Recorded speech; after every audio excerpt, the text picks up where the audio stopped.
এদা এই গরমের সময় গাজর কিরম হয়েছে? গরমের সময় গাজর বহুত ফলন হয়েছে আমার জমিতে।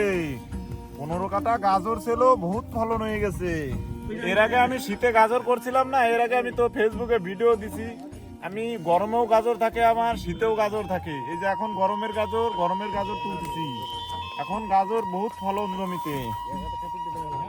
এদা করছি এই শীতের সময় যে গাজরটা করিস সেটাই খরচ বেশি না এইটাই খরচ বেশি? এই গরমের টাইমে খরচ একটু কম, কিন্তু গরমের টাইমে একটু দাম কম থাকে, কিন্তু ফলন অত্যাধিক গরমের টাইমে।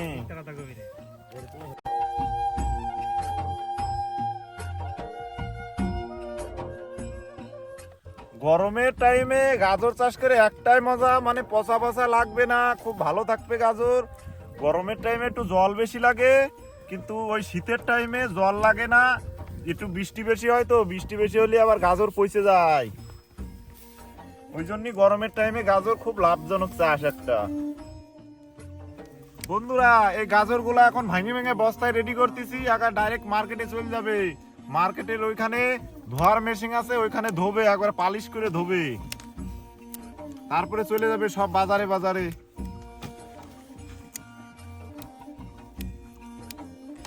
এদা করছি তোর এই গাজরের ফলন কেরম হয়েছে এবার?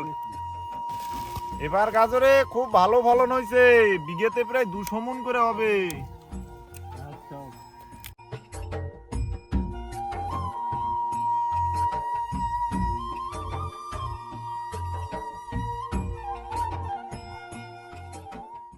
এই বছরে যা গাজরের সাইজ হয়েছে, খুব সুন্দর সাইজ হয়েছে। গত বছরও আমার এই গরমের টাইমে গাজর ছিল, কিন্তু এত সুন্দর সাইজ হয় না। এবার যা সাইজ হয়েছে, এবার আবহাওয়াটা সুন্দর আছে, ওই জন্য গাজরও সুন্দর আছে। আবহাওয়া যদি ভালো থাকে, চাষিও বাঁচবে, সবাই বাঁচবে। বন্ধুরা, কে কোথা থেকে ভিডিও দেখতেছো কমেন্ট করো, ফলো করো, আর চ্যানেলটা সাবস্ক্রাইব করো সবাই।